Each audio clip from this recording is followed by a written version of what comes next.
Hello everyone. UP PCS और RO prelims के लिए इस वीडियो में हम रिवाइज करने वाले हैं सिंधु घाटी की सभ्यता यानी कि इंडस वैली सिविलाइजेशन को।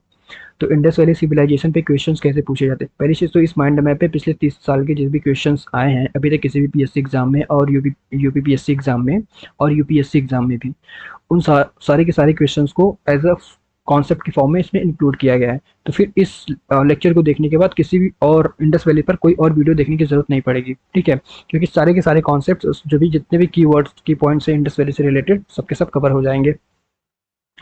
तो क्वेश्चन बनते हैं साइट्स पे बनते हैं, ठीक है। एक नदी पर बनता है, कौन सा साइट कौन से नदी के किनारे पे लोकेटेड है, और दूसरा आर्टिफैक्ट्स यानी कि उनके सील से और मेटल से कहाँ से फाइंडिंग्स क्या हुई हैं, और रिलीजन पे क्वेश्चन बनता है, और उनके कुछ फीचर्स जो बेसिक फीचर्स हैं उस पे क्वेश्चन बनता है।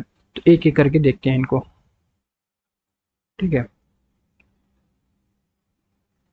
तो सबसे पहला जो हमारा है इनके काल और विशेषताएं।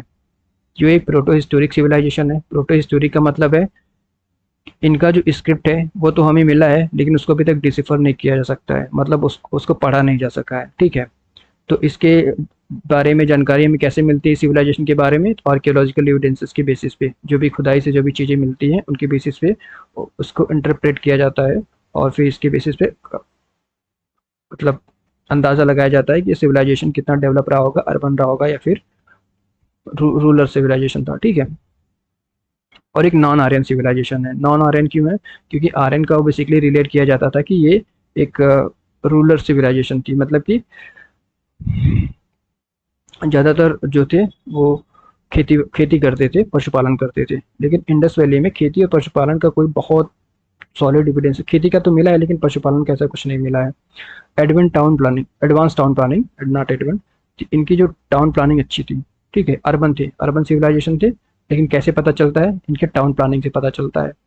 और ये बर्न्ट ब्रिक का उपयोग करते थे, पकी हुई ईंटें, मतलब अपने घर को बनाने में या फिर अपने जो भी इंफ्रास्ट्रक्चर को बनाने में पकी हुई ईंटों का इस्तेमाल करते थे। Early use of the copper, silver, gold and cotton, मतलब ये सिविलाइजेशन अभी तक एविडेंस में ऐसा मिला है कि जो सबसे पहले कॉपर का यानी कि तांबे का, चांदी का, सोने का और कपास का उपयोग करने वाले यही लोग थे। लेकिन ये आयरन के बारे में नहीं जानते थे, आयरन से अनभिज्ञ थे, आयरन के बारे में इन्हें कोई जानकारी नहीं थी। ये सारे के सारे क्वेश्चंस के फॉर्मेट में पूछे गए हैं। अब दूसरा इनके धर्म के बारे में, तो ये आइडल वर्शिप करते थे। कैसे पता चलता है? क्योंकि मदर गॉडेस की प्रतिमा मिली है, कहाँ से? मोहनजोदाड़ो से। अभी जब हम सिविल देखेंगे साइट्स के बारे में तब हमें देखेंगे ना मोहनजोदाड़ो के बारे में, तो वहाँ पे हमें देखने को मिलेगा। और दूसरा ये मिला पशुपति फॉर्म ऑफ भगवान शिवा, भगवान शिव का पशुपति रूप से रिलेट किया जाता है जो उसकी प्रतिमा मिली है।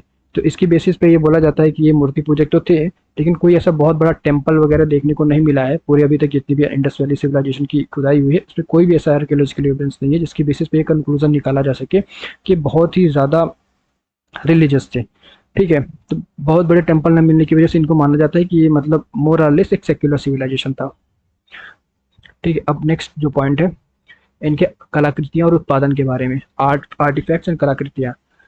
तो ये सेल्स का उपयोग करते थे अपने व्यापार करने के लिए, जो भी ये समुद्री रास्ते से नेशनल और इंटरनेशनल व्यापार करते थे उसमें सेल्स का इस्तेमाल करते थे, ठीक है, टोकन के रूप में। तो इनके सील पर कई सारे जानवरों के चित्र बने होते थे, जिसमें अभी तक राइनो का चित्र, एलिफेंट एलिफेंट यानी कि हाथी का, और इसके अलावा टाइगर का, ठीक है, चित्र मिला है। लेकिन इनमें कहीं भी घोड़े का चित्र ऐसा साक्ष्य नहीं मिला है, घोड़े का, और कहीं भी काऊ का यानी कि गाय का भी साक्ष्य अभी तक नहीं मिला है। बुल का मिला है, इन सील पर बुल का भी इमेज बना होता था, लेकिन गाय का इमेज ऐसा कोई साक्ष्य नहीं मिला है। लेकिन बुल था तो गाय तो रहा ही होगा, ठीक है। अब मेटल्स के बारे में, तो मेटल्स कापर, ये कापर जो इस्तेमाल करते थे कहाँ से लेते थे? खेतरी से। खेतरी कहाँ है? राजस्थान में। और बलूचिस्तान से लेते थे, ठीक है, कॉपर। और इसी तरीके से जो चांदी, सिल्वर, सिल्वर कहाँ से लाते थे? जावर, जावर भी राजस्थान में, जावर माइन से और अजमेर से, ठीक है। सिल्वर चांदी का इस्तेमाल राजस्थान और अजमेर से। और इस तरीके से लाजूराइट एक पत्थर होता है, वो कहाँ से? बदस खां अफगानिस्तान से, अफगानिस्तान में है, ठीक है, लैजूराइट। और लेड, लेड अफगानिस्तान से मंगाते थे, और लेड ये राजस्थान से भी मंगाते थे, इंडस वैली सिविलाइजेशन, राजस्थान में भी लेड की माइनिंग होती थी। और शिलाजीत, शिलाजीत का इस्तेमाल ये हिमालय की पहाड़ियों से करते थे, ठीक है। गार्नेट स्टोन, गार्नेट का पत्थर कहाँ से, गुजरात से मंगाते थे। तो ये हो गया इनके मेटल्स के बारे में और सील्स के बारे में। अब जो अगला है इनके रिवर्स, कौन से साइट्स कहाँ पे बने, इसको देखने से पहले हम पहले साइट्स को देख लेते हैं कि साइट्स के बारे में। तो जो इंपॉर्टेंट साइट्स हैं इंडिया, खासकर इंडिया में, तो एक है हड़प्पा, और मतलब इंडिया में नहीं है अभी करेंटली, लेकिन जो सबसे बड़े साइट्स या फिर जो सबसे पहले खोदे गए साइट्स थे जिनका आर्कियोलॉजिकल एविडेंस सबसे पहले मिला, वो थे हड़प्पा, मोहनजोदाड़ो। और ये धौलावीरा और लाखीगढ़ी इंडिया की इंपॉर्टेंट साइट्स हैं। और ये हड़प्पा और मोहनजोदाड़ो अभी करेंटली पाकिस्तान में है, ठीक है। हड़प्पा कहाँ है, पंजाब। कौन सा, पाकिस्तान वाले पंजाब में। किसने डिस्कवरी किया था इसकी, दयाराम साहनी ने 1921 में, दयाराम साहनी ने इसकी डिस्कवरी किया था। और हड़प्पा कहाँ पे है, रावी नदी के किनारे है, ठीक है। रावी नदी के तट पर हड़प्पा लोकेटेड है।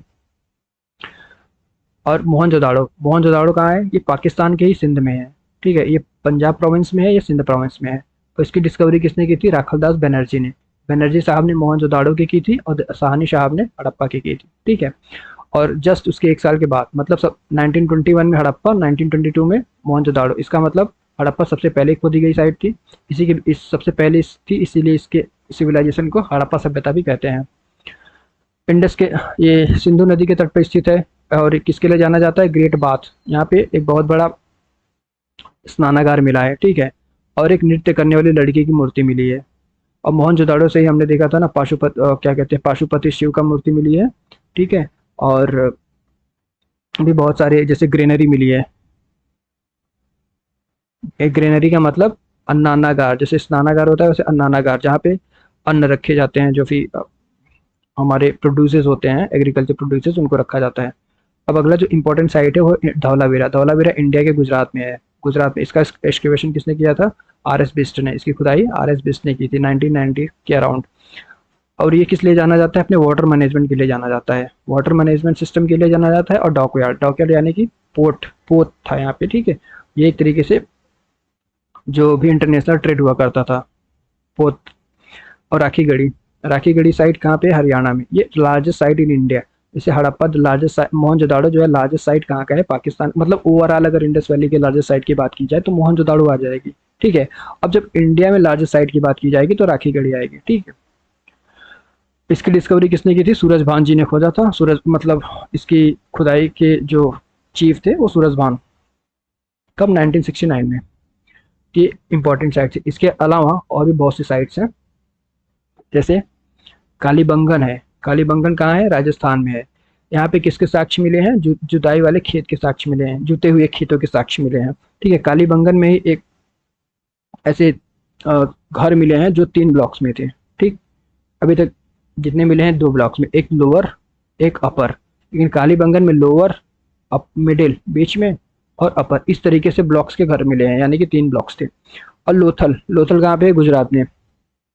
अब भोगवान नदी के किनारे बसा है लोथल, ठीक है।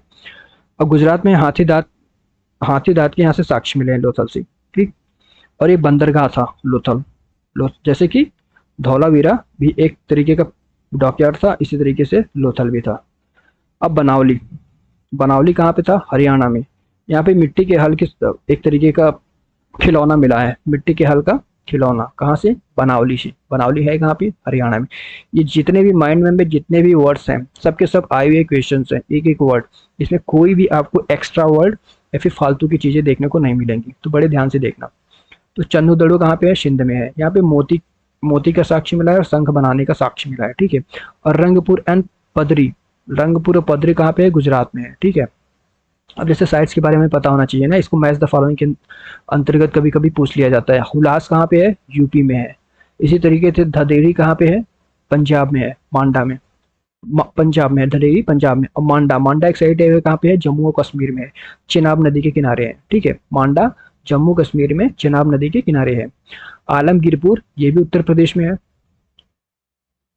और हिंडन नदी के किनारे है, ठीक है। आलमगीरपुर उत्तर प्रदेश में हिंडन नदी के किनारे है। और सुतका गेंडोर, सुतका गेंडोर ये कहाँ पे है, ये दस्त रिवर, ये कहाँ पे आता है, तो है ये अफगानिस्तान में, ठीक है, अफगानिस्तान में। और दस्त रिवर के किनारे है। और सुतकांगडोर ये साइड जो है हमारा वेस्टर्न मोस्ट साइट है, यानी कि जो पश्चिमोत्तर साइट है इंडस वैली सिविलाइजेशन की जो लिमिट है यही है सुतकांगडोर। अभी जो ईस्टर्न मोस्ट साइट है वो है आलमगीर, ठीक है, आलमगीर जो मिला है। और जो सदर्न साइट है वो है इनाम गांव, इनाम गांव महाराष्ट्र में, इनाम गांव। इसी तरीके से जो हमारा नॉर्दर्न मोस्ट साइट है वो है मांडा, जम्मू एंड कश्मीर में, जिनकी भी अभी तक जो फाइंडिंग्स हुई हैं उसके बेसिस पे है। मांडा, आलमगीरपुर और ये सुतकांगडोर, ये तीनों के तीनों एक साथ है ना, ठीक है। और यहीं पे एक जो है इनाम गांव महाराष्ट्र में वो साइड है हमारा जो दक्षिणोत्तम जो इंडस वैली का एविडेंस मिला है। इसी प्रकार भगवानपुरा, अब अगला हमारा है भगवानपुरा। ये कहाँ है? सरस्वती नदी के किनारे, ये भी शायद हरियाणा में है। ये थी हमारे इंपॉर्टेंट साइट्स। अब इंपॉर्टेंट साइट्स अब हमने काफ़ी देख लिया ना कौन से रिवर्स पे लोकेटेड है, लेकिन कुछ और इंपॉर्टेंट साइट्स हैं जिनको रिवर्स के बारे में पूछा जाता है या पूछा गया है। तो जैसे हड़प्पा रावी नदी के किनारे है, मोहनजोदाड़ो सिंधु नदी के किनारे, अभी दोनों हमने देखा था। इसी तरीके से कालीबंगन एक साइट है राजस्थान में, और एक घग्गर नदी के किनारे है। और लोथल भोगवा नदी के किनारे, इसको भी अभी हमने देखा था। रूपनगर नहीं होगा, ये रोपर है, रोपड़, ये सतलज नदी के किनारे है, ठीक है। और मांडा, मांडा अभी हमने देखा था चिनाब नदी के किनारे है जम्मू और कश्मीर में। और दैमाबाद ये प्रवरा नदी के किनारे है, ठीक है। दैमाबाद भी एक तरीके से हमारा सदर्न मोस्ट साइड माना जाता है, दैमाबाद और इनाम गांव, ठीक। आलमगीरपुर ये कहाँ? हिंडन नदी, ये भी हमने देख लिया था। सुतकांगड़ो दस नदी, ये भी हमने देख लिया था। भगवानपुरा सड़क, ये भी हमने देख लिया था। तो ये था हमारे इंडस वैली सिविलाइजेशन, यानी कि सिंधु घाटी की सभ्यता कंप्लीट होता है। प्रीवियस ईयर के जितने भी 30 साल के क्वेश्चन थे सारे के सारे इसमें इंक्लूडेड हैं, ठीक है। अब नेक्स्ट वीडियो में हम कवर करेंगे नेक्स्ट टॉपिक, वैदिक सिविलाइजेशन या फिर उसके आगे का कोई और